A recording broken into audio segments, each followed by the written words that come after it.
I'm sure you recall where we were. We had mentioned, since we'd been talking about being creative, being an expert, being dumb, being original, what the collective is, all being ad hoc, maps, descriptions, classifications, but we were also pointing out, since everyone asked, what exactly is the secondary world and its offshoots of derivative, ancillary, auxiliary, secondary maps? And in a moment of folly, of course, we answered your question.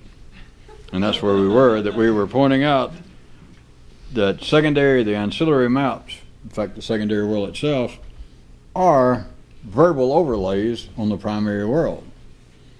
In the sense that if indeed it were possible, and though it is not spatially pertinent in the sense of it being possible, that is, we can't back up, but in the sense that we can describe the same primary feral area inside of your own nervous system and make it apparently externally reflective of the great animal kingdom, of how it is that if indeed you're a man with a small limb, and some of you have even smaller other things. You mean that's the least of my problems, sir, that I only have a small limb?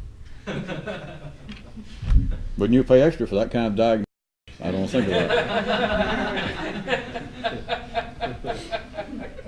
That if indeed we were speaking of man as being still some sort of primary creature, and you were still, in some way, even though it be impossible, intelligent, this end of the nervous system sparked up, fired up, and you could think about it. If man was in both conditions simultaneously, and he had no words to overlay on the primary world, it would be a matter of a too well machined piece of vivus machina, that we would be in the position of being in the animal kingdom wherein there is no profitable room for choice. That in the primary world, everyone has nothing but cream of celery soup. But that's the way it's supposed to be. That you have got on your hands a very strange creature. If you had, as I know many of you do, if you had a pet wildebeest, and instead of it insisting on whatever it normally likes, like cream of celery soup, let's say, that if you could entice it, here, try an anchovy sandwich, and it would, I assure you, it would serve no useful purpose to that fine animal. He would then be in the position of falling under the purview of those kind of chiroots that was pointed out tonight, that said that a man's mouth, but notice it said a man, not a wildebeest, that a man's mouth can take his stomach many places that the stomach never would have gone on its own.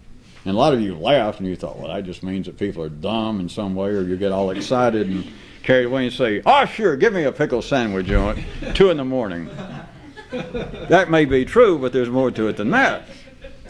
Because it has to do with the nervous system not just consuming food, but consuming non-edibles. So, where we were, that the secondary world of man, to use this kind of ephemeral description, needs the overlay of words.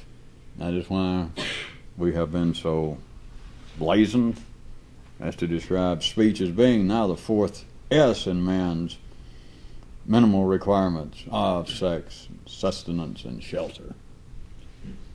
Things would be too tight, things would be too confined, life would be too inflexible, as it should be at that level if we were still at that level. And if you were indeed a wildebeest. Now, I'm not looking at you particularly. Could use a trim on that beard, though.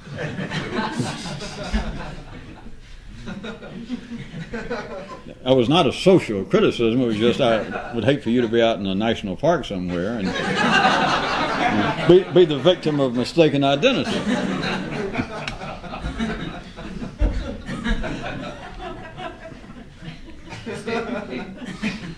Were it not for words, the primary world, as it should be if that's all you were living in, if that was all that was living in you, it would be proper to be inflexible. There is no room for experimentation. There's not supposed to be, etc. With man, it being an unfinished piece of nervous system business, there must be a kind of room. And this is just one way. I'm not even going to try to describe others because you would have to be able to take your mind outside of a three-dimensional context. But once you see it, you have got to admit that it is very efficient. If you can think up other ways, you think them up. But to have man be able to overlay something on the primary world, it's not a discrete, it is not really a quantum move from the primary. That is, the smell of the flowers are in no way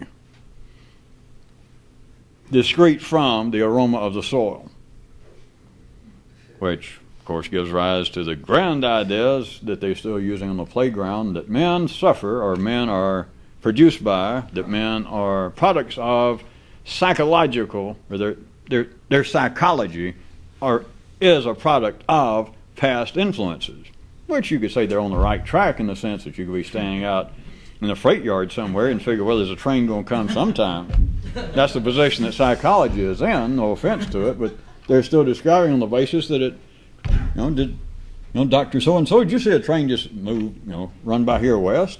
Well, I think so, but I thought it was going east. That is the way it's supposed to be. You cannot separate the secondary world, but if you will notice, there is a grand efficiency in the fact that words simply overlay, that all of the ancillary maps, that is, everything that's collective, everything that the city represents as being serious, whatever it is based upon a verbal overlay on some aspect of primary life, which is the folly of an ordinary person, if we're looking at it from a revolutionist view, which is the folly of an ordinary person thinking that ordinary life is foolish. For anyone at the ordinary level to look at anything going on in life, in the world of man, and to say, well, that is absolutely ridiculous. How can they be serious? I just read that they had a fist fight. They had to call the police down at the stamp collectors convention. Can you believe that crap? I mean, it's bad enough I can't believe that people spend money, that people travel across the country to go to a damn convention and discuss stamps. Used ones at that. You can't even mail a letter. And then to find out they had a fight. It's either that, or you can laugh at religion, you can laugh at other cultures, you can laugh at anything. The flexibility keeps it alive. And the real humor, from another view that is not directed toward the individual, but the real humor is people thinking that there is some cause to find other aspects of the secondary world that other people take serious to find it foolish. Because if other people find it foolish, and you're ordinary, you don't find it foolish. You can't make fun of a joke. So it has to be other people finding something serious, and then you can go, well, Jesus, I try to be tolerant and broad-minded of different interests in life. But these people have got to be idiots. I mean, they believe that they're going to light candles and put on dark shades and stare at the ceiling, that they're going to talk to people from Mars. Or people believe that you can enjoy collecting stamps. The foolishness is in believing that there's something foolish that somebody else takes seriously. Because if it is part of the secondary world, in one real sense, you just got to finally see it if you're ever going to see anything. In one sense, I just use ordinary words. In one sense, it's all foolishness. And so if you take that, once you see it, and I'm just using a word, I could have called it something else, but it would be even more complicated and apparently indirect than some people, God knows why, seem to find some of this already. I could call it something else. I could call it linoleum or herringbone. But I'm using what ordinary people say. They say, well, certain things that other people do are foolish. And of course, I say other people, you do it. Anything, the foolishness is not you saying, boy, is that foolish. How can they take that seriously? As all good jokes are. Remember, around these parts, arrows are tipped on one end. But Kyrute pointed out, that is not, from another view, that is not the final word. That's not the conclusive statement in up-to-date weaponry. To find that what other people think are serious, what other people find serious that you think is foolish, and I understand, everybody can have a good joke. If it's just being a smart-ass was worth anything, we'd all be rich by now. But to say, how how can those people take that stuff seriously? How can people go in this big old fancy building, give a large part of their money to this organization, and they're being led, being given sex education by men wearing dresses that don't ever get any? That kind of thing. And they're laughing at other people. They're down there paying money to collect used stamps. See, the arrow has got a tip, the end of my finger. But that's not the real humor. I mean, if you ever get a close look, you don't need a mirror now, you'll miss it. You just have to suddenly see I almost said yourself. God, how foolish. I can't believe they're taking that seriously. What a joke.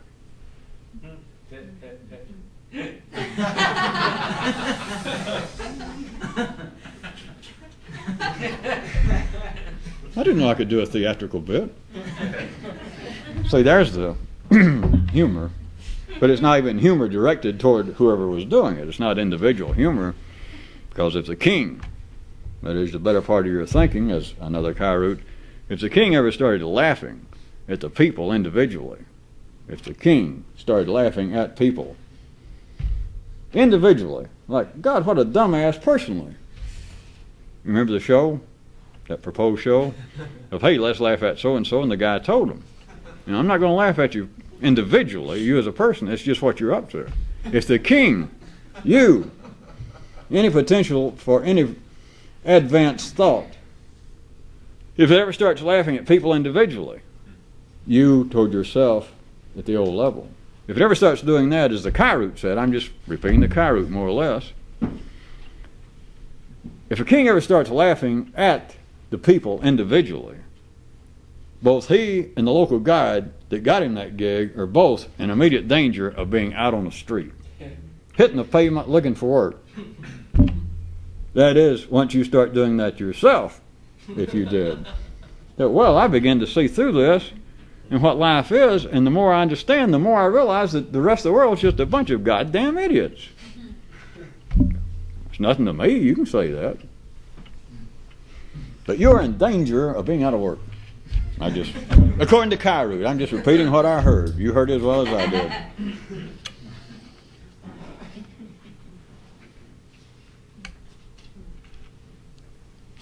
Another 15 minutes, and I'll finally beat the record we've established that the intro took up all of the time, not just half. That's where we were last time.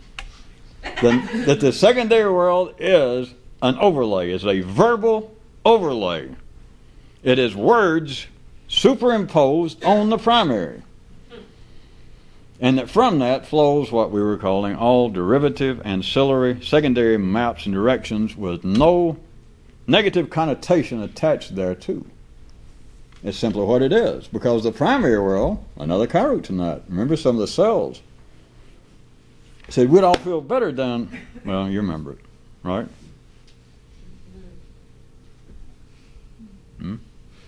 Some of the cells said we'd feel better down here if they weren't thinking and making that kind of noise upstairs. And then some of them said, yeah, but if they weren't thinking up there, we wouldn't know that we felt that good down here. Which is always can't be, is why you have to do hand gestures. No, that can't be true, I know.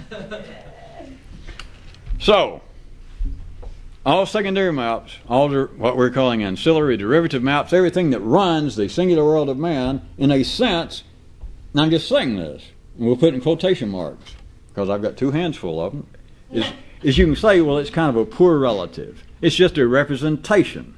That every time you say something, anytime you say something like love, you say love, love, love, love, and it's a very important word, then from another view, if we were ordinary,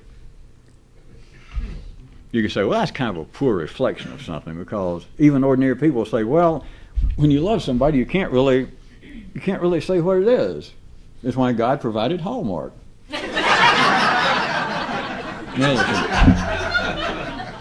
Or somebody else could put it another way. They could say, well, love represents something, but it doesn't cover it all, because it's really, and from one view, if you could take out any potential sarcasm in it, somebody could say, well, love, all you're really talking about is lust. All you're talking about is sex, and you kind of cleaned it up, it's kind of civilized, and that's a valid statement for ordinary people. What I'm trying to get you to see is even ordinary people know what I'm saying.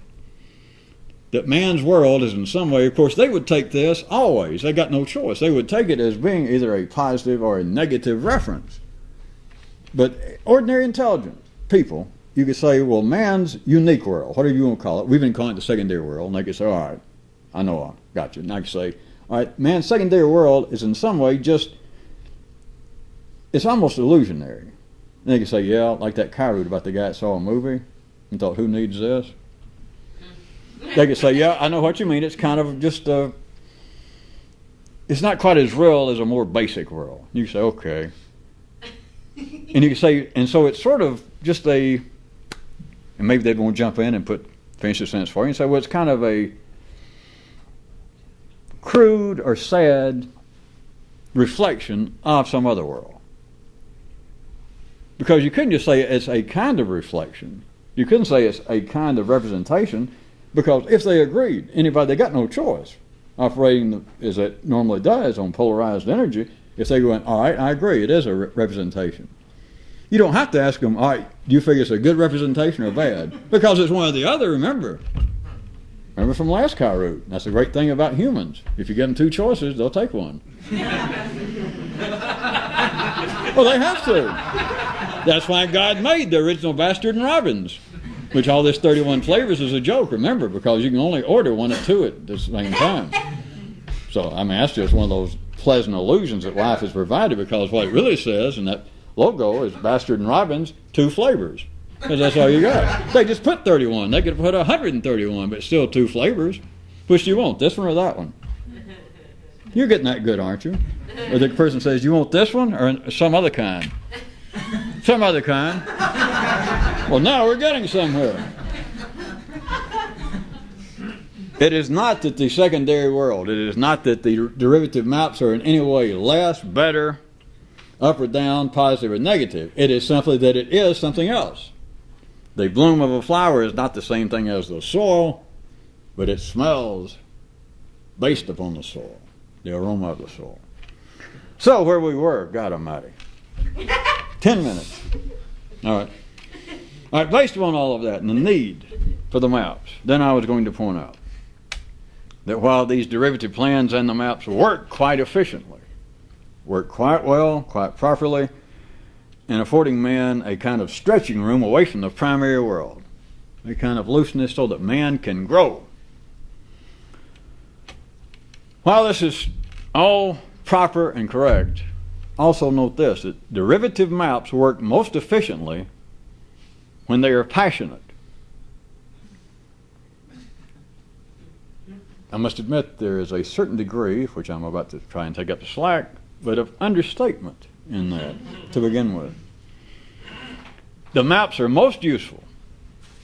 That would be the pragmatic appearance of what I'm about to say to an individual man. But they are being actually most efficient. They're working in a most efficient manner when the map, the ancillary map, is passionate. And what that means is this, that behind the map, which is always wordy, whether it be in here or overt, that behind the ancillary map, the overlay, is some of the original primary source can show through. Again, this is no great secret at cruder levels, even with ordinary people.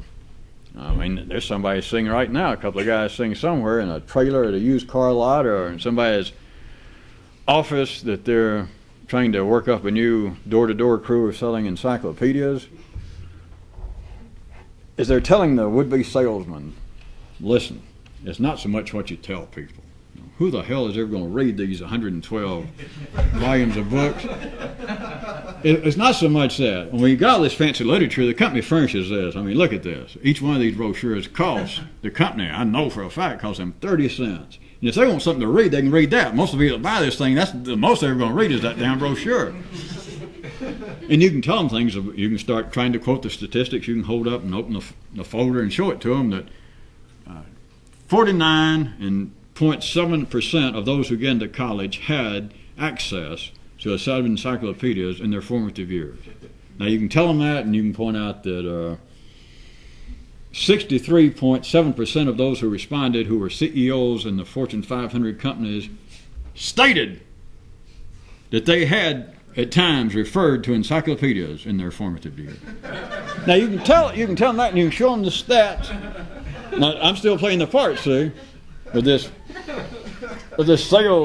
crew leader trying to teach the new salesman. But he's going to tell them, he's going to say, that doesn't matter so much, because what's going to sell these is passion. Of course, everybody knows that.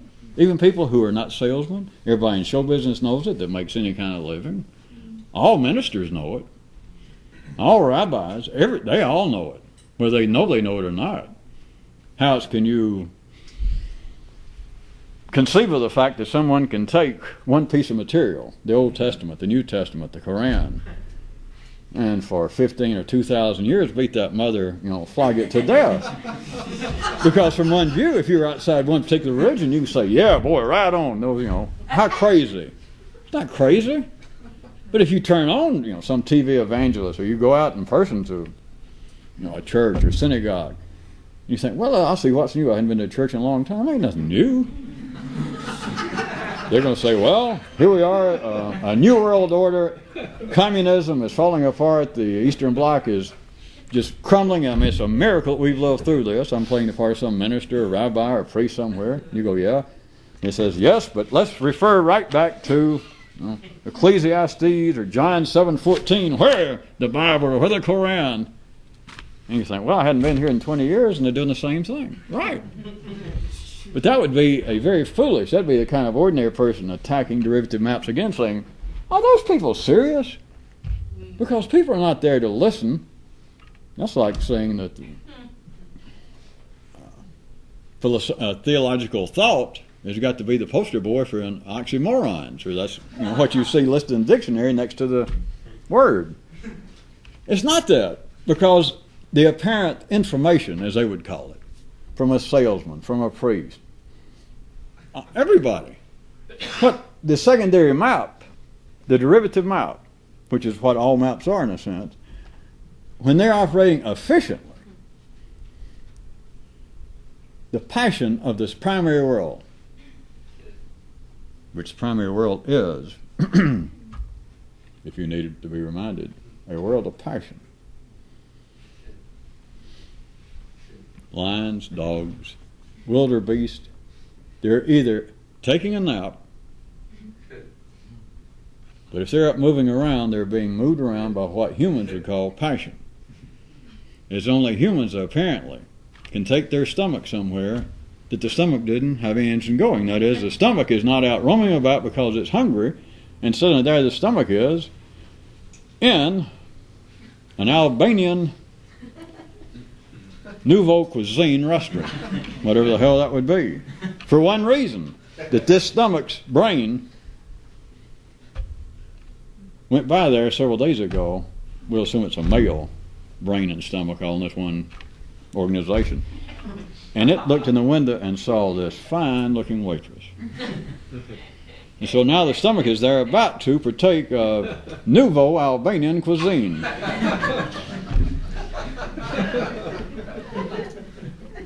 All right, you understand that.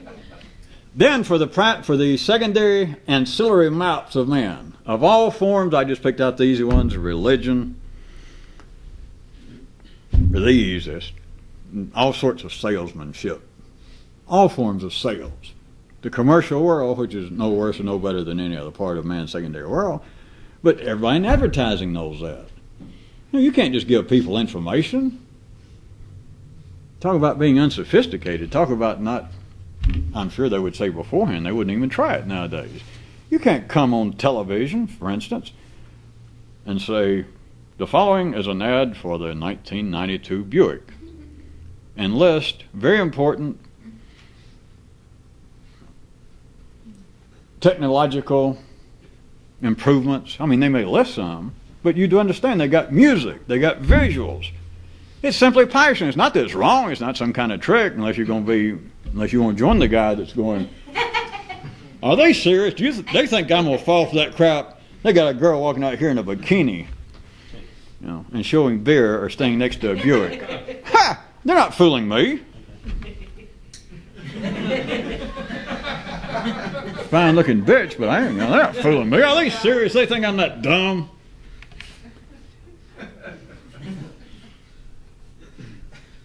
For the ancillary maps in man's secondary world to operate most efficiently, they need to be passionate.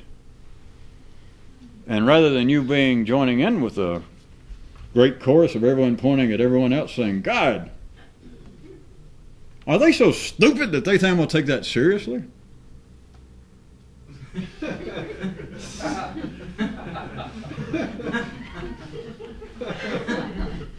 Rather than do that, you've got to understand man's secondary world is run by as much passion and hormones as is the primary world, but it doesn't appear to be. It's not a trick. It is simply, again, if men were still fooling around with the dirt in the garden, we wouldn't have different flowers. Even though you cannot have any aroma coming from the flowers that is discrete from the smell of the original soil. But you can't have men. You can't go back. You can't say, well, wait a minute, I don't want to do that. I don't want to be fooled by advertising. I don't want somebody getting me to try some product or buy some book because I think, hey, I'll buy these encyclopedias and I'll be rich. What I'll be is in debt. But the guy got me all excited, and he was, talking about all the great, that Einstein had 2 sets of encyclopedias. I know what's going to happen. Let's go back to simpler times. We've been through it last time. I went ahead and told you the truth. When they say simpler times, what they mean is dumber times.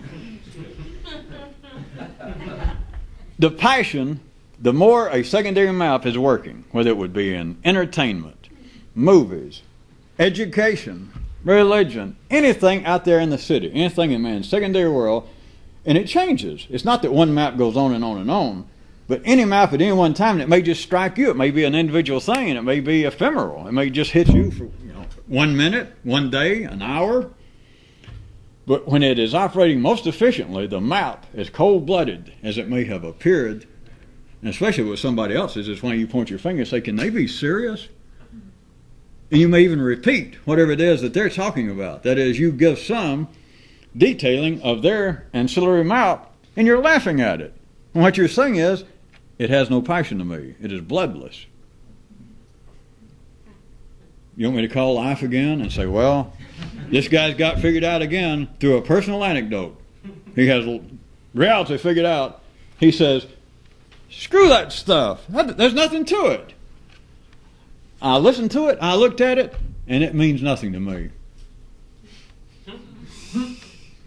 And they think, where are the good posers coming from now that Mussolini is seriously dead?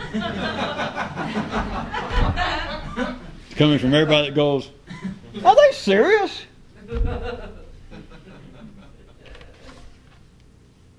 That means bye for now. Next time we'll start tonight. Next time we're here. But I'm lying. That was most of the intro and a little bit of something. But next time we'll do tonight. Are we all there?